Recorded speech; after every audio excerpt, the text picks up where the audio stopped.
I am Isha Kapoor और आज हम स्टार्ट करते हैं अपना 5th day training program of content optimization. और एसईओ के ऑन पेज ऑप्टिमाइजेशन में वेबसाइट और कीवर्ड रिसर्च के बाद आज की क्लास में हम कवर करेंगे कंटेंट और सीखेंगे content optimization, research and planning. Content optimization की क्लास में पहले हम जान लेते हैं कि कंटेंट क्या होता है। Content is the information and experiences that are directed toward an end user or audience. Content can be delivered via many different media including the internet, cinema, television, radio, smartphones, audio, magazines and live events such as speeches, conferences and stage performances. It means हम जो भी communication करते हैं वो word ही content होता है और SEO के प्रोस्पेक्ट से हम जो भी टेक्स्ट वेब पेजेस में यूज़ करते हैं वो टेक्स्ट ही उस वेब पेज का कंटेंट होता है। लेकिन जब ये कंटेंट हम अपनी वेबसाइट में यूज़ करते हैं तो ये कंटेंट हम इस तरह लिखना होता है जिससे वो कंटेंट सर्च इंजन पर रैंक कर जाए। तो इसके लिए आज की क्लास में हम आज कंटेंट ऑप्टिमाइजेशन करना सीखेंगे। फॉर एग्जाम्पल, जो भी लिखा हुआ या बोले हुए वर्ड्स होते हैं जो आप न्यूज़पेपर में, किसी पैम्फलेट्स में या वेबसाइट में या किसी एडवर्टाइजमेंट्स में देखते हैं, पढ़ते हैं या सुनते हैं, वो वर्ड्स ही कंटेंट होते हैं। Content optimization is the process of making sure content is written in a way that it can reach the largest possible target audience. Content optimization के प्रोसेस में हम अपने कंटेंट को इस तरह लिखते हैं जिससे हमारा कंटेंट टारगेटेड ऑडियंस तक पहुंच जाए और वेबसाइट पर ज़्यादा से ज़्यादा ट्रैफिक जनरेट हो। गूगल वेबसाइट और विजिटर के बीच में मीडिएटर की तरह काम करता है, इसलिए जब भी कोई यूज़र गूगल पर कुछ सर्च करता है तो गूगल का क्रॉलर बेस्ट कंटेंट फाइंड करके यूज़र के सामने रख देता है। इसलिए हमें अपनी वेबसाइट का कंटेंट सर्च इंजन के क्रॉलर को ध्यान में रखकर लिखना होता है ताकि हमारा कंटेंट इंटरनेट पर रैंक कर जाए। लास्ट क्लास में मैंने आपको उबर सजेस्ट वेबसाइट से कीवर्ड का सर्च वॉल्यूम और एसईओ डिफ़िकल्टी चेक करके कीवर्ड रिसर्च करना सिखाया था और आई होप आपने प्रैक्टिस के लिए अपना कीवर्ड रिसर्च कर लिया होगा। तो कीवर्ड रिसर्च के बाद अब हमारे पास कीवर्ड्स की लिस्ट है। जिन कीवर्ड्स पर हमें अपनी वेबसाइट को रैंक कराना है, लेकिन कीवर्ड्स को यूज़ करने के लिए हमारे पास एक अच्छा कंटेंट होना चाहिए और कंटेंट को लिखने के लिए हमें कंटेंट राइटिंग की बेसिक नॉलेज होनी बहुत ज़रूरी है। कंटेंट लिखने से पहले हम कंटेंट की क्वांटिटी, उसकी क्वालिटी और कंटेंट फ्लो को समझ लेते हैं। क्वांटिटी: एक अच्छा कंटेंट मिनिमम 1500 वर्ड से 2000 वर्ड का होना चाहिए। हमें अपना कंटेंट के वर्ड्स को काउंट करने के लिए wordcounter.net पर जाकर अपने कंटेंट के वर्ड्स को काउंट कर सकते हैं और एक वेबसाइट और है smallseotools.com।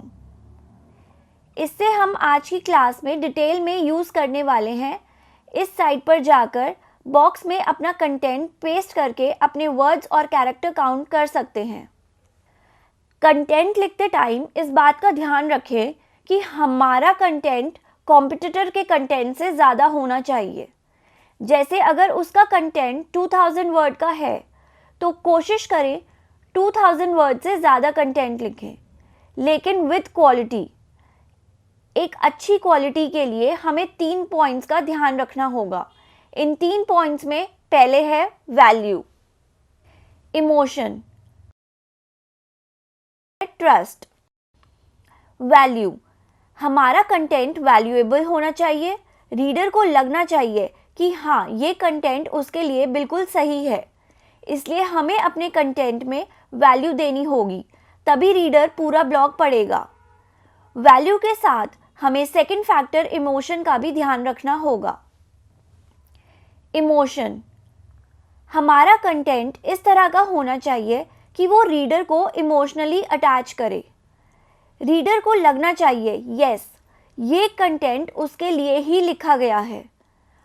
उसे लगना चाहिए कि वो जो क्वेरी सर्च कर रहा था उसका सॉल्यूशन इस ब्लॉग से हो गया, और ये इन्फॉर्मेशन ट्रस्टवर्दी होनी चाहिए। इसलिए हमारा तीसरा पॉइंट है ट्रस्ट। ट्रस्ट, हमारा कंटेंट ट्रस्टवर्दी होना चाहिए। कोई भी रॉन्ग या डाउटफुल या फेक इन्फॉर्मेशन का यूज़ नहीं करना चाहिए, और रीडर को हमारे कंटेंट पर ट्रस्ट होगा तभी वो पूरा कंटेंट पढ़ेगा। वैल्यू, इमोशन और ट्रस्ट को ध्यान में रखते हुए जब हम अपना कंटेंट लिखना शुरू करेंगे तो उस कंटेंट का एक फ्लो होना चाहिए ताकि पूरे कंटेंट का concept point two point clear होता जाए। कंटेंट फ्लो, जब भी हम अपना कंटेंट लिखें तो हमें 4 पॉइंट्स के फ्लो चार्ट का ध्यान में रखते हुए कंटेंट लिखना होगा। इंट्रोडक्शन, सेकंड है हमारा कंटेंट डिस्क्रिप्शन, थर्ड पॉइंट है हमारा content conclusion, call to action. चलिए इन पॉइंट्स को डिटेल में समझते हैं। इंट्रोडक्शन, अपने कंटेंट को एक अच्छे इंट्रोडक्शन से स्टार्ट करें। इंट्रोडक्शन टाइटल पढ़ते ही पता चल जाना चाहिए कि ये कंटेंट किस टॉपिक से रिलेटेड है। तो हम एक टाइटल के साथ इंट्रोडक्शन लाइन लिख लेते हैं। तो चलिए कंप्यूटर स्क्रीन पर, मैं आज की क्लास की प्रैक्टिस के लिए डिजिटल मार्केटिंग कोर्स के लिए एक कंटेंट लिखूंगी। मुझे अपना कंटेंट को एक इंट्रोडक्शन से स्टार्ट करना है, तो मैं टाइटल और हेडिंग से अपना कंटेंट को स्टार्ट करूंगी। जैसे मैं एक टाइटल लिख लेती हूँ, ऑनलाइन डिजिटल मार्केटिंग कोर्स। मेरा मेन कीवर्ड है डिजिटल मार्केटिंग कोर्स, तो मैंने यहाँ अपना कीवर्ड टाइटल में लिखा है डिजिटल मार्केटिंग कोर्स। और कंटेंट को हम एक मेन हेडिंग से भी इंट्रोड्यूस कर सकते हैं। जैसे न्यूज़पेपर की हेडिंग से ही आगे के कंटेंट का पता चल जाता है। तो टाइटल के बाद हम हेडिंग यूज करेंगे। तो मैं हेडिंग लिखती हूँ, best way to become a successful marketer through digital marketing course. Introduction देने के बाद हम आगे का कंटेंट लिखना शुरू करेंगे। कंटेंट डिस्क्रिप्शन, कंटेंट को एक बहुत अच्छे डिस्क्रिप्शन के साथ लिखना है। जैसे न्यूज़पेपर की हेडिंग से ही आगे के कंटेंट का पता चल जाता है, तो अपने कंटेंट को अच्छे से डिस्क्राइब करें। जब आप अपना कंटेंट का डिस्क्रिप्शन लिखना शुरू करते हैं, अपने कंटेंट में स्मॉल सेंटेंसेस और छोटे छोटे पैराग्राफ के साथ लिखें। आप 10 to 12 वर्ड्स का ही सेंटेंस लिखने की कोशिश करें, और पैराग्राफ 150 वर्ड्स से ज़्यादा नहीं होना चाहिए। वैसे I prefer 80 word to 100 word paragraph. जब हम कंटेंट लिखते हैं और पैराग्राफ लिखते हैं तो कोशिश करें कंटेंट के फर्स्ट पैराग्राफ की फर्स्ट लाइन में अपने कीवर्ड ज़रूर मेंशन करें। जैसे मैंने अपने फर्स्ट पैराग्राफ की first line, if you want to give growth in your business through digital marketing and do not have any knowledge about this course. इस लाइन में मैंने अपना कीवर्ड डिजिटल मार्केटिंग कोर्स को प्रॉक्सिमिटी मेथड के साथ use किया है। यहाँ फर्स्ट लाइन में है डिजिटल मार्केटिंग, और 8 वर्ड के गैप पर कोर्स लिखकर अपना पूरा कीवर्ड यूज़ कर लिया है, और नेक्स्ट लाइन में डिजिटल मार्केटिंग कोर्स को एक साथ यूज़ किया है। ऐसे ही आप अपना पूरा कंटेंट लिखें, और कंटेंट मिनिमम 1500 to 2000 वर्ड्स का हो, और अपने कंटेंट को एक सॉल्यूशन के साथ एंड करना चाहिए। तो नेक्स्ट पॉइंट है कंक्लूजन। कंटेंट कंक्लूजन यानी इस टॉपिक का सारांश क्या है, इसका कंक्लूजन क्या निकला। टॉपिक बहुत ही एजुकेशनल हो और कंटेंट का एंड पॉजिटिव और इंफॉर्मेटिव होना चाहिए। हम अपने कंटेंट को एक सॉल्यूशन के साथ एंड करते हैं।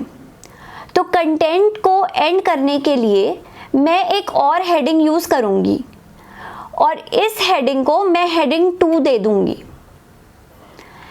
क्योंकि कंटेंट में मिनिमम 1 टाइम हेडिंग 1 और 2 टाइम हेडिंग 2 ज़रूर यूज़ होनी चाहिए और मल्टीपल टाइम्स हम H3 हेडिंग 3 हम मल्टीपल टाइम यूज़ कर सकते हैं।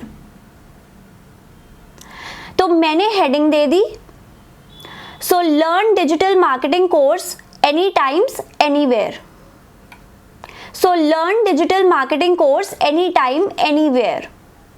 और इस लाइन में भी मैंने अपना कीवर्ड को यूज़ किया है और मैंने कीवर्ड डेंसिटी का ध्यान रखा है। और अब मैं कंक्लूजन के साथ एंड करती हूँ कंटेंट को। YBM Academy is providing one of the best online digital marketing course on internet. Just join YBM Academy and go for your growth. आप यहाँ देख सकते हैं मैंने सॉल्यूशन के साथ अपने कंटेंट का एंड किया है। पहले बताया कि कंटेंट क्या है और किस टॉपिक के बारे में है, फिर उस टॉपिक के बेनिफिट्स के साथ डिस्क्राइब किया और एक सॉल्यूशन के साथ एंड कर दिया। तो अब हम चलते हैं नेक्स्ट स्टेप पर। कॉल टू एक्शन, हमारा लास्ट पॉइंट है कॉल टू एक्शन। अगर हमारा मोटिव यूज़र को दूसरे पेज पर डाइवर्ट करवाना है या सेल करना या लीड जनरेट करना है, तो एंड में कॉल टू एक्शन का बटन ज़रूर दें ताकि यूज़र आपके टच में बना रहे और आपका जो भी टारगेट है वो अचीव हो सके। मैं चाहती हूँ कि यूज़र हमारी वेबसाइट पर आए तो हम उसको नो मोर के साथ अपनी वेबसाइट का एंकर लिंक दे देंगे। और अगर हम चाहते हैं कि वो कॉल करे तो हम उसको अपना कॉन्टैक्ट नंबर या ईमेल आईडी का या कॉन्टैक्ट फॉर्म दे देंगे। और इस तरह कॉल टू एक्शन के साथ आप अपना कंटेंट एंड कर देंगे। एंकर लिंक क्या होता है? एंकर लिंक जब हम किसी कंटेंट में अपनी वेबसाइट का URL पेस्ट कर देते हैं, किसी पैराग्राफ में इन बिटवीन, कंटेंट के पैराग्राफ में इन बिटवीन जब हम कोई अपनी वेबसाइट का URL पेस्ट कर देते हैं और उस लिंक पर यूज़र क्लिक करके हमारी वेबसाइट पर रूट कर जाता है, उसे हम एंकर लिंक कहते हैं। तो फ्रेंड्स, आप इन मेथड्स और कंटेंट फ्लो को ध्यान में रखते हुए आप अपना कंटेंट लिख सकते हैं। आपको जिस टॉपिक पर भी कंटेंट लिखना है उस टॉपिक को रिसर्च करें ताकि आप उस टॉपिक के कंटेंट को फैक्ट्स के साथ और वैल्यूएबल बना सकें, ताकि आपका कंटेंट ट्रस्टवर्दी हो और यूज़र की फीलिंग से इमोशनली अटैच हो सके। तो आप वैल्यू, इमोशन और ट्रस्ट के साथ अपना कंटेंट की शुरुआत एक इंट्रोडक्शन के साथ करेंगे। अपने सारे पॉइंट्स को डिस्क्राइब करें और सॉल्यूशन के साथ टॉपिक को एंड करें और फिर अपने यूज़र को अपने टारगेट पर डाइवर्ट करवाएं। आज की क्लास मैं यहीं एंड करती हूँ और नेक्स्ट क्लास भी हमारी कंटेंट की होने वाली है। तो जो भी आपने अभी तक कंटेंट की क्लास में सीखा है उसको प्रैक्टिस करें। तो फिर मिलते हैं नेक्स्ट क्लास में। Thank you.